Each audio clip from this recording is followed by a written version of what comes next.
What up, y'all? Sarge here. Just want to give you guys a quick trip report on my little excursion down to the Bahamas. It was my wife's birthday. It was a milestone birthday. I'll just leave it at that. And we decided to go to the Bahamas. We went to Atlantis, Bahamas. Beautiful, beautiful resort. Okay, but first off, let me start off by we all right, left out of Austin, flew down there since it was the wife's birthday. Splurged a little, went down there, business class slash first class, good stuff. They fed us well, took care of us in the plane. Got down there, had SUV transportation, waiting for us at the airport. We had the little guy chauffeur standing there with our son. Got off the plane. He was waiting for us when we got to the lobby, so that was great. Took us straight to the back to the hotel. We stayed in. I guess the resort is broken down into 5 different sections, and we stayed in a section that was called the Cove, which is a pretty ritzy section, a very very nice section of it, and of the property. So once we got there, got checked in, made our way up to the room.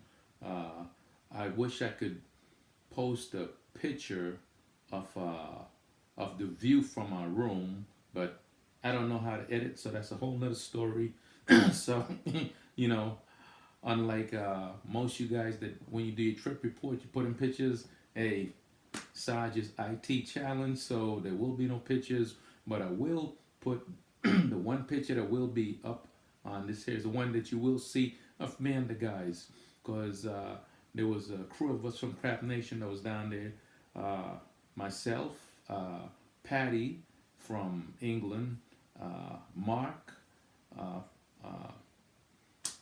Advantage Dice Controller, and G Dub. Also, yep. So it was 4 of us, and we all were staying at the same resort, staying at Atlantis in Bahamas, and we all linked up there. And before we got there, the first thing we did in order to communicate was because we knew our phones wasn't going to work down there, the whole international stuff. So we all loaded up the WhatsApp app on our phones, and that worked out perfect.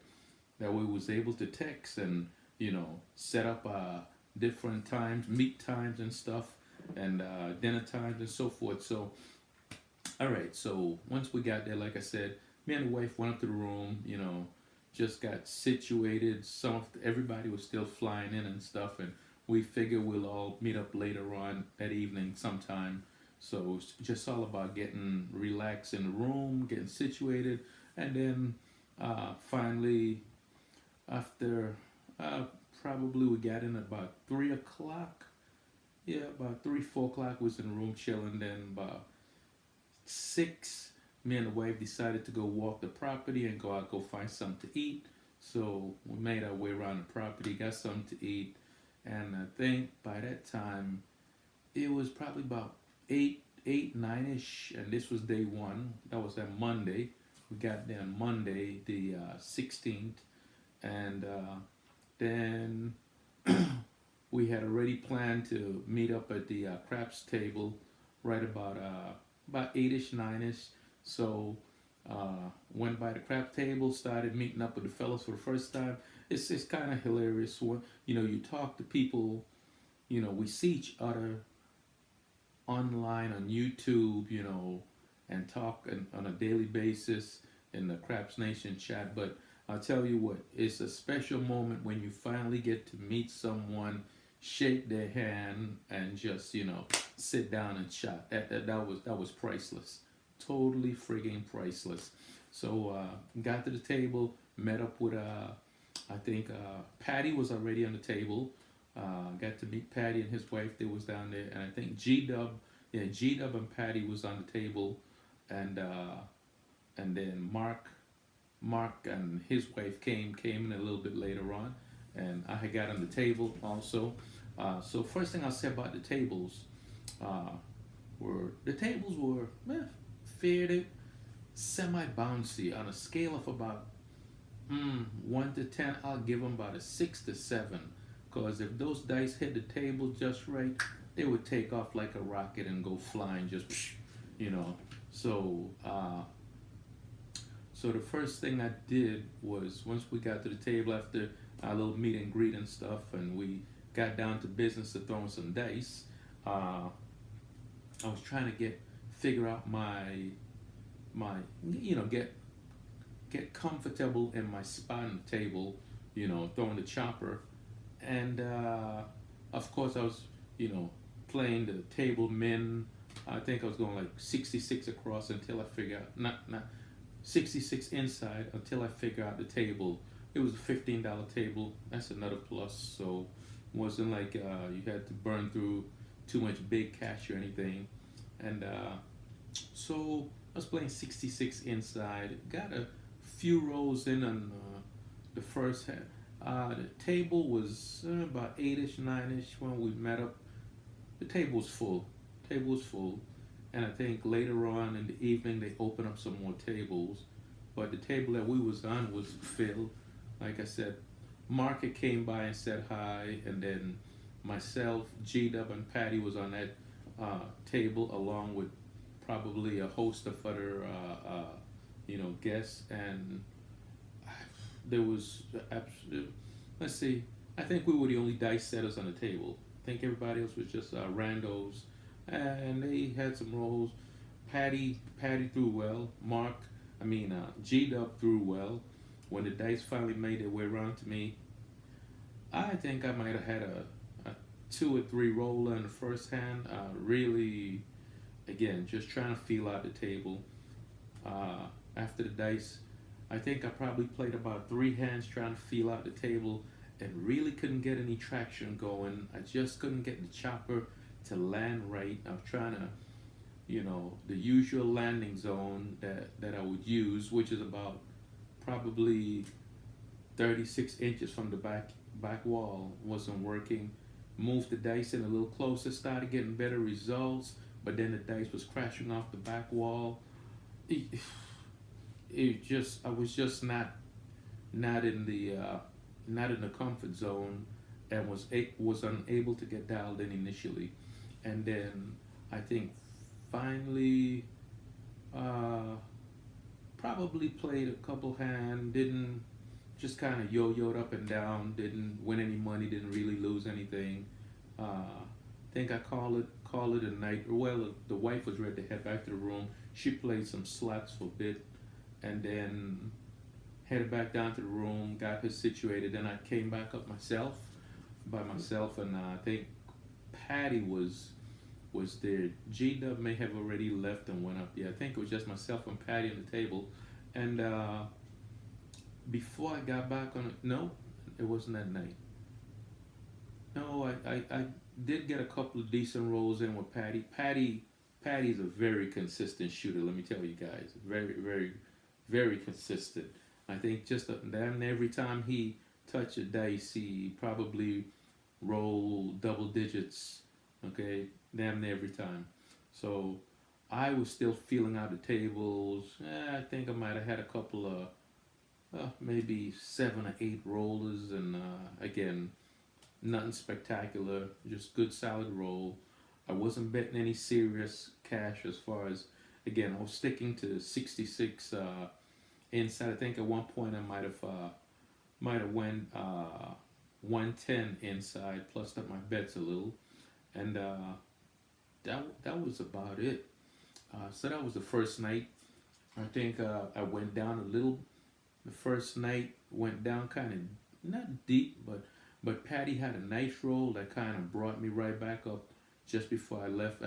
Because after Patty rolled, I think I cashed out probably $600-700. I bought in for 300, had went all the way down and left the table with about 600-700. And again, I took, as we like to say, chip porn pictures. However, again, since my overall session ended up being a losing session, I'll just get that out of the way right now. It was a losing session altogether. I probably lost I lost 10% of my bankroll. Came back with 90% of it intact, but uh,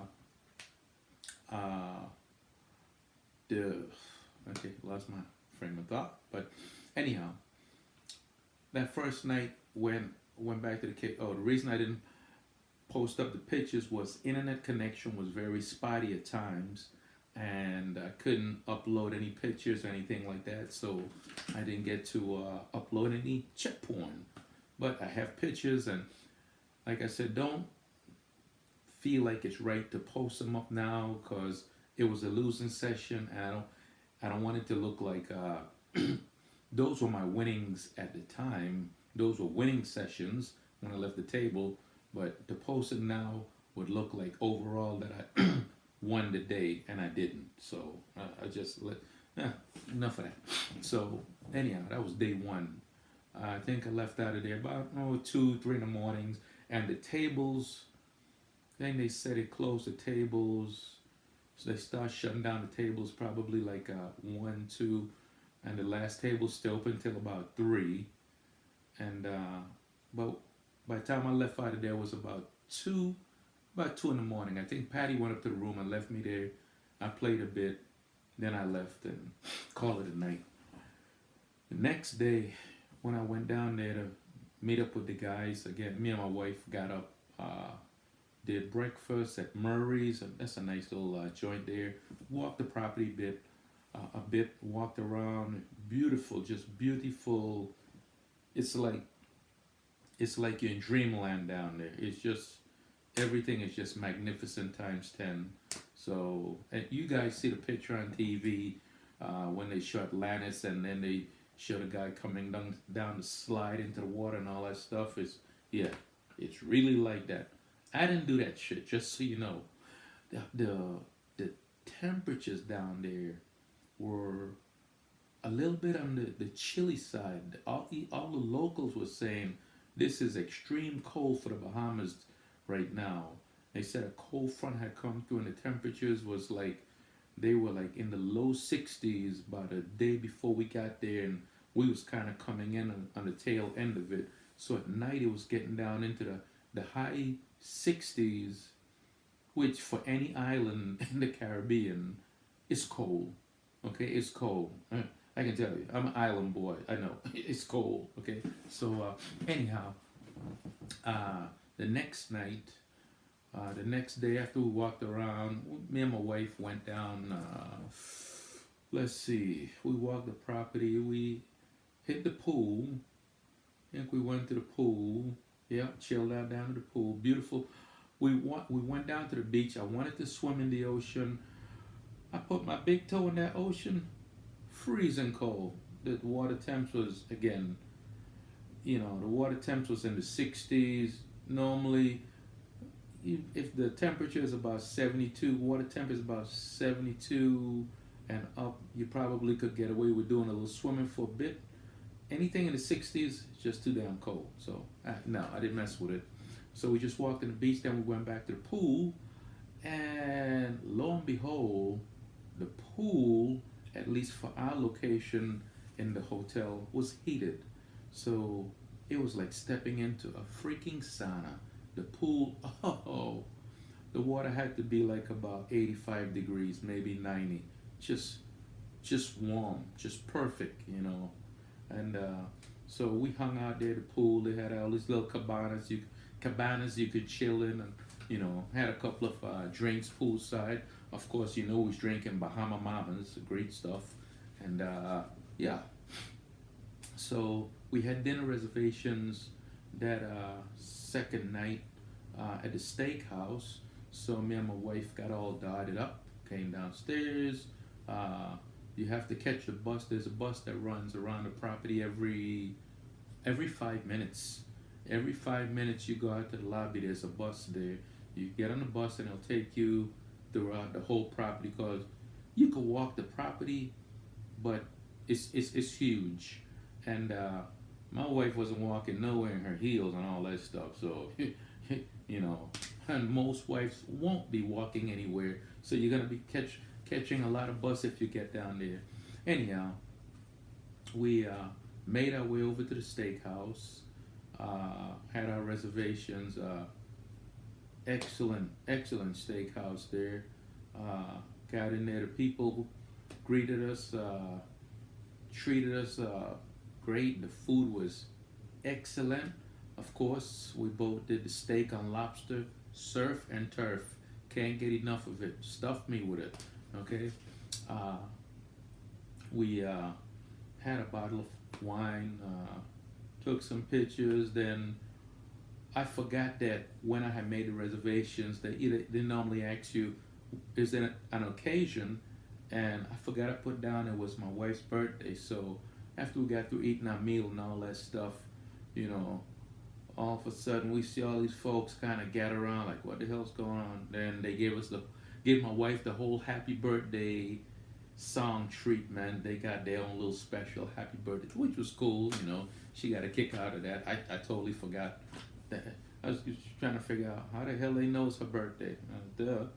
Anyhow, so by the time we left out of there, we had already linked up with the guys and told them we'd be about 9, 10 o'clock ish. I'll meet them at the craps pit.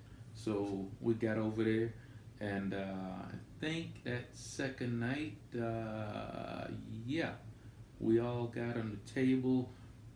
I think Mark had played earlier, so when I got over there, it was myself, G Dub, and Patty on the table. Mark was kind of just standing off there talking with the wives and stuff, and the wives were just sitting in the slot machines, chit chatting, and so that I forgot. Let me regress here. During the day, I had went by the tables, and when me and my wife was up there after we had ate breakfast, and I pulled out my phone. I got a little app on my phone so you can do measurements and stuff. And I just basically want to find out what distance I normally shoot from. I shoot from 9 feet 4 inches from the back wall. That's where I actually placed my hand at to pick the dice up, or my launch zone as I called it. And I measured it out, and lo and behold, come to find out, I was probably about a foot too far back where I was shooting at. So that kind of made sense why I was having so much problem with the dice not landing correct, and at least in my mind. So once I figured out, okay, this is my spot, this is where I need to be at, you know, got everything measured up correctly. Okay, I was ready for to get back on the table. Again, I did this on a table. You know, during the day they only have one table open, and there was 5 tables that was closed. So I just went to one of the closed table and did a quick measurement with my phone. Zip, got it. Okay, and my wife was asking me, "What you doing?" I said, "Taking a picture of the table." So anyhow, so yep. When I got to the table at night, I knew exactly. Again, I'm shooting stick right 2, stick right 2.5. Okay, 9 feet 4.5 inches from the back wall. Okay, which would probably put me. I'm standing at 10. I want to put my hand down. It's probably right at 9 feet 6 inches. Where I actually picked the dice up at. So anyhow, got up there, got in my spot, and I think the first toss when the dice came around to me, it might have been about a 5 roll. No, I take that back. I was talking with Mark, and I was telling him, man, the biggest headache I have is trying to figure out what set do I want to start off with. Should I start off with a V set? Should I start off with a kissing set? Should I go with the hard ways? And you might want to go with the hard ways and just kind of see how the dice are hitting. So you know what? Yeah, let's give that a shot. So I set for 5-4, 5-4. Got on the table when the dice came around. And the lady that was next to me, she was at the end, and she had just put down a nice roll, probably in the high teens, and made some good money on her. Dice came to me, and I again started. I went 110 inside, and started from there. And got a nice roll. Okay, that hard way set was working. I hit a lot of hard ways. I hit a lot of inside numbers in general, and I want to say I that roll probably was up in the high, not high, the mid 20s, probably the mid 20s, probably not 25, between 20 and 25, it's somewhere in between there. So it's a very nice roll because Patty, G Dub was on the table. And those guys said, hey, we made some money on that roll. So I was like, excellent. That's what I want to hear because I made some money in that roll. Next, the dice went to Patty. Patty, again, put down another consistent roll, Mr. Consistent. And then I think, yeah, G Dub was on the other side of the stick left one. G Dub put down, so basically from the lady, myself, Patty, then G Dub, all of us had excellent roles. And when I say excellent roles, probably at least double digit roles, maybe a little bit under double digit. But everybody rolled great. And then I think when the dice came back around the next time, I don't know, I had a very short roll, probably, or maybe a 4 or 5 roller. I think Patty had another decent roll. Then I made up my mind once the dice get back to G Dub, that's it, I'm gonna call it a night. And the dice got to G Dub. G Dub went on a sleigh. He went on a rant. And I tell you what, when G Dub got finished that night, and I colored up, I went to the cage with about probably, I think I bought in for about 400, no, 500, and colored up to the tune of about eight, yeah, about 800. Colored up, I think I colored up about $800. Again, wish I could show you guys the pictures, but like I said, it's a lost cause. Okay, so everything was cool. Daps up the fellas, called it a night, headed back to the room. The next night, that was night 3. We only stayed from Monday till Thursday. All the other guys stayed till Saturday, so it was a very, very short trip for myself and my wife.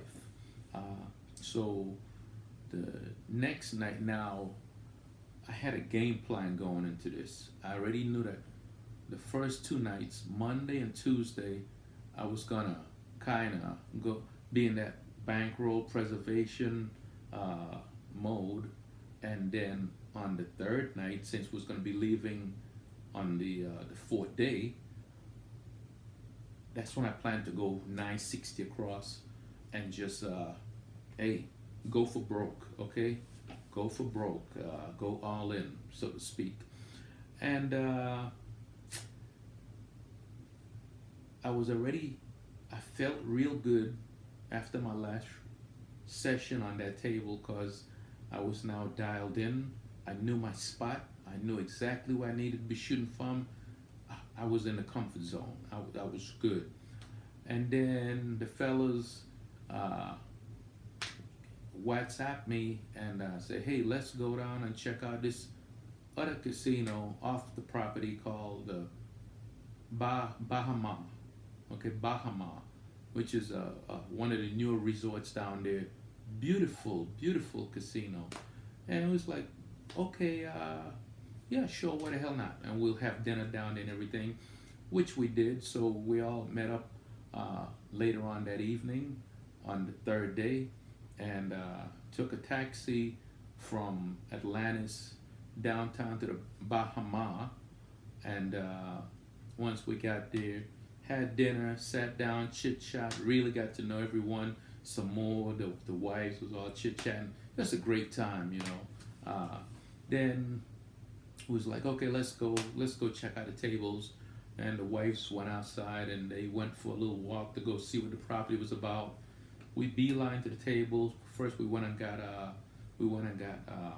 cards from their I don't know what you call it, their Be Connected or whatever, you know, place so you can have a card for the table and to track your points and stuff. So we all got cards down there. Then before we got, as we was walking going up to the table, there was a couple of empty tables there, and I stopped and I checked the distance. Again, pulled out my phone real quick, checked the distance, found out exactly where 9 feet 4 inches was at, and it was my launch zone, all that good stuff. And again, I don't think that's like cheating or anything, but I don't try to do it overtly. But again, I don't make it obvious, like, okay, this is what the hell I'm doing, you know.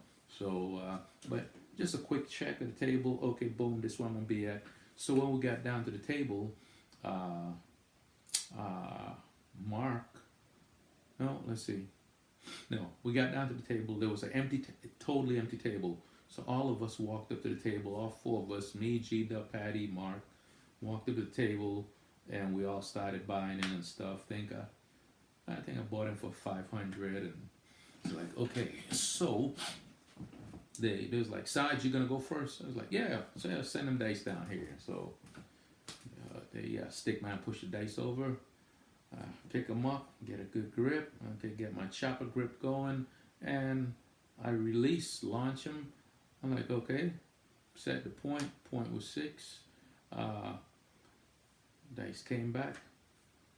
Promptly 7'd out just like that. I was like, son of okay, this is not good. These were brand new dice. Okay, I knew that the minute I was picking them up, you could feel the sharp cutting edge of my fingers was kind of sticking to them. So I was like, okay. And when the dice hit the table, they were digging in, really digging in. So when the first toss kind of looked okay, the second toss just went to shits and crashed the back wall and 7 out. And I was throwing I think I went with I think I was using I was using a 3V set. So promptly 7'd out. So I think it came 6-1, 5-2. So I was like, you know what? I don't have enough. We probably won't be here long enough for me to really get dialed in on this table, and I'm not in that comfort zone on this table. So I made a command decision. After the dice went to Patty, again, great roll. I think every time Patty touched the dice, it was like the luck of the Irish. Patty just had some great freaking rolls. G-Dub had another nice roll. Mark had some very short rolls. He was almost like me, trying to get his toss dialed in, and so I think there were some other people on the table, but you know what? Everyone else passed the dice, which was great. And the dice after Mark being the last person in the line, Mark. No, it was a G-Dub. The dice would just go literally around the table and come right to me. So because we had stick 1 and 2, and stick right 1 and 2, and stick left 1 and 2. Just that was us, and we had it covered. So the dice came back around to me, and I made a command decision. You know what? Let me try something, because I didn't want to be fighting with the chopper trying to get it dialed in there. After I quickly PSO, I switched to par. Okay, I switched to 3-finger par grip, and just said, I'm gonna let him fly. Let's see how it goes. And I went in a roll, went in a tear. Okay, went in a tear. I probably held the dice for it seemed like forever, but I think I ended up with probably another 20 plus roll ish, somewhere around there.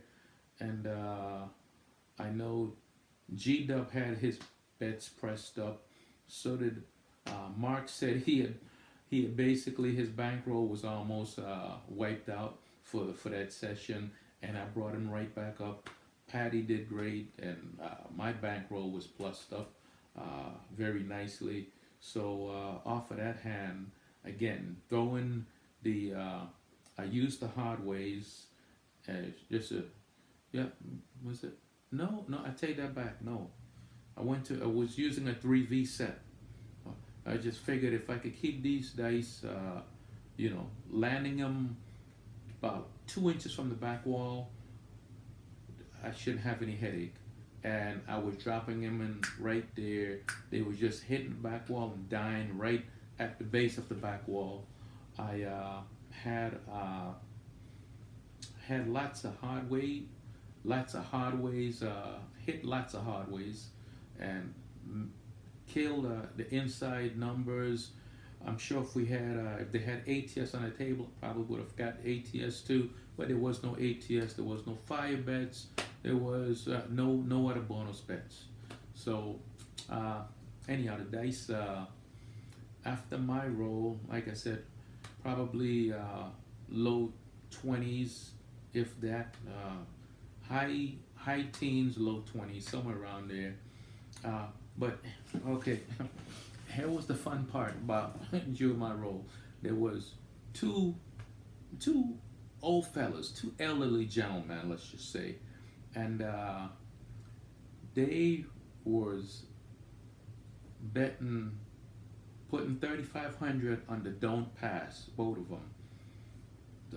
Yep, 3,500 on the don't pass, and laying the six for $1,500. During my roll, I hit the point at least 5 times, and that's a modest estimate, okay, a modest count, okay, probably more like 6 or 7, because I hit some back-to-back points, and those guys was, because they were in the end, both of them was next to each other, and they was just kind of, look at that, he did it again, son of. But they were cool about it. They was high-fiving me and saying, good job. But they was losing a shitload of money, okay?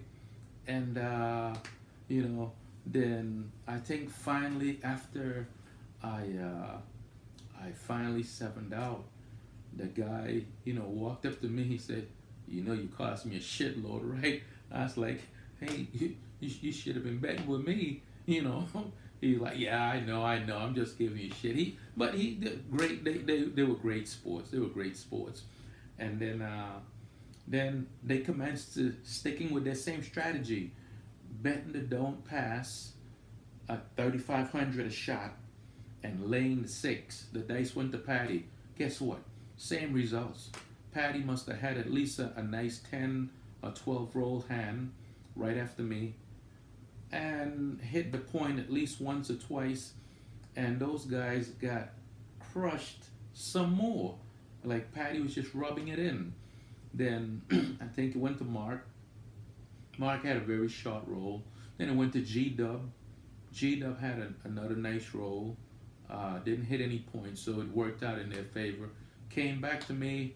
I think next go round I might have had another quick roll hand of about 6 or 7. Think I hit the point, because every time I hit the point, the guy would kind of moan and groan, but he would high five me, or daps me up or something, and say, you're killing the shit out of me. Hey, you're kicking my ass. So like, yeah, sorry. And okay, so the dice goes around, and I think finally it was getting kind of late. The wives were all back there, kind of like they about ready to fall asleep. So we decided, hey, this is gonna be the last go round. The dice went down, went to G Dub, and G Dub this time he moved from stick left 2 to the end, and G Dub started end shotting. He was throwing well, at first he was stacking the dice, but the next time around he just went to par straight out grip, and G Dub had a nice roll, probably high teens, if not in the 20s, and he hit the point a couple times. Let me tell you, that fella, them two guys in the corner, them two old gentlemen sounded like what's his name? Jesus. They just said like no mas, like no, they couldn't take it no more. They it could again. They kept on betting when they bet they always lay the six for 1,500.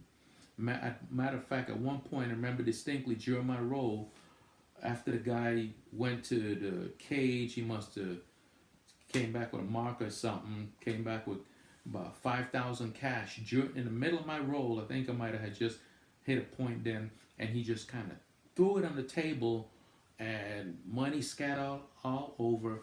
And the pit boss looked at me. She said, "You know, he's trying to ice you, right? He's trying to." And she's like, "Sir, you can't buy it now. You gotta hold him. The shooter has the dice." And he's like, "Yeah, I just lay the goddamn six, lay the six for 1,500, and I'm on the don't pass, you know." And she was like, "Okay, okay, but we're not gonna operate like this." She did that, and I think that time I might have rolled a little, but I didn't knock him off. He might have got something back then. But I tell you what, when G Dub got finished off that last roll, I think out of that 5,000 he put down there, he might have been lucky if he had $500 of it left. Cause, and he came over and he again, I think he seen me going to the cage. He came over to me and no, he pointed at me to somebody and said, "See that guy there? He cost me a shitload of money tonight. Great job, buddy." I was like, "Yeah." It was.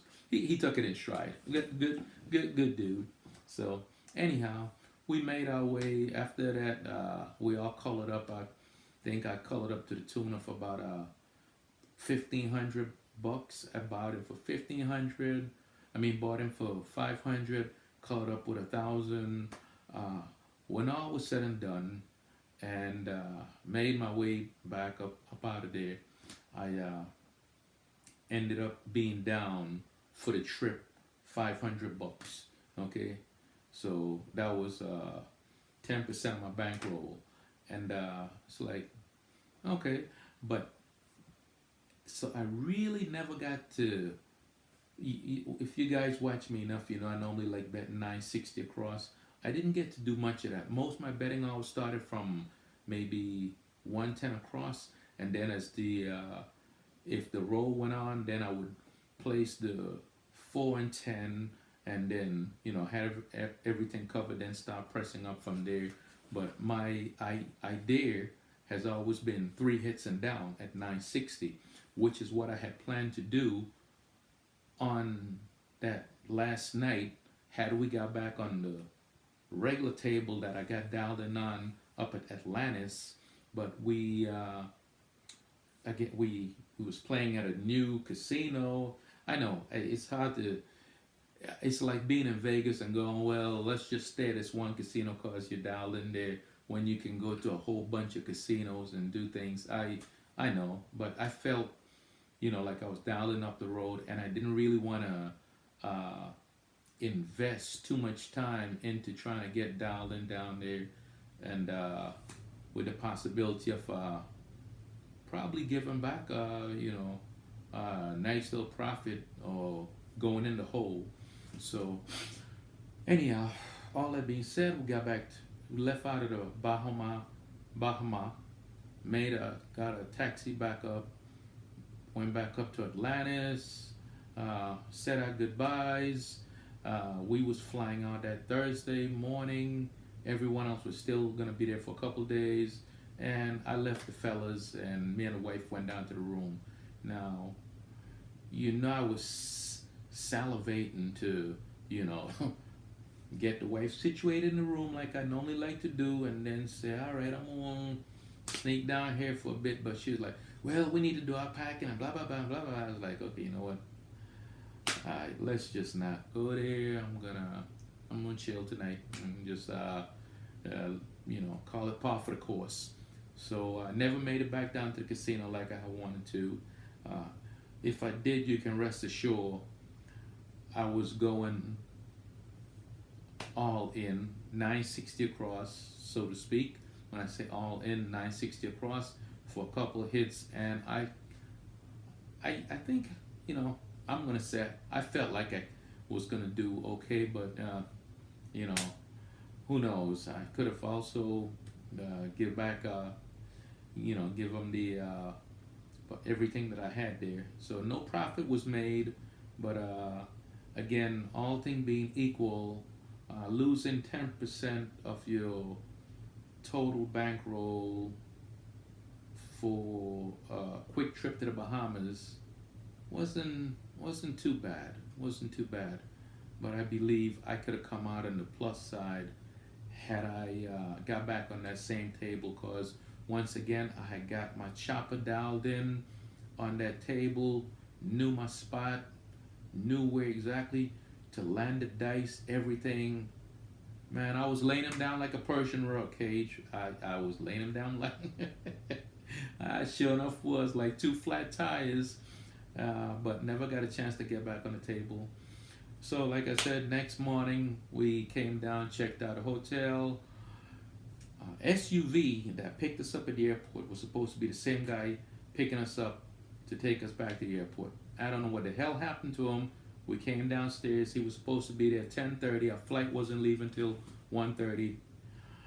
After we got downstairs at 10:30, about 5, 10 minutes passed. My wife started looking at me like, So I walked over to one of the bellman. I was like, "Hey, look, we're supposed to have an SUV."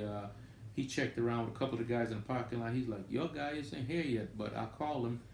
He called him, some lapse in communication. He said the lady couldn't understand what he was saying. I don't quite get it. I was like, "Hey, you know what? Just call me a taxi. Hey, we ain't screwing around here. Call me a taxi." So he whistled when the guys pulled up. Me and the wife jumped in, and off to the airport we went. No issues with customs. Actually, I guess down there in customs, that's a regular thing. U.S. Customs is right there in the Bahamas, so you don't do it when you like port of entry when you get back to the U.S. You know, you walk through another couple doors when you go in the back, and the custom officer is there in the Bahamas. He stamped your well, he didn't stamp because he just I think he ran our passport or whatever, and that was that. So when you get back to the U.S., you're in the U.S. You know, go catch your flight and keep it moving. So we got on our flight. Got on our flight, made it through, and again, business class coming back up. They stuffed us like pigs. We came up Miami to Austin. Bahamas, Miami to Austin, and that was that. We did the park and fly thing, so the cars were sitting there at the Hilton where we stayed before we left out. So that was great.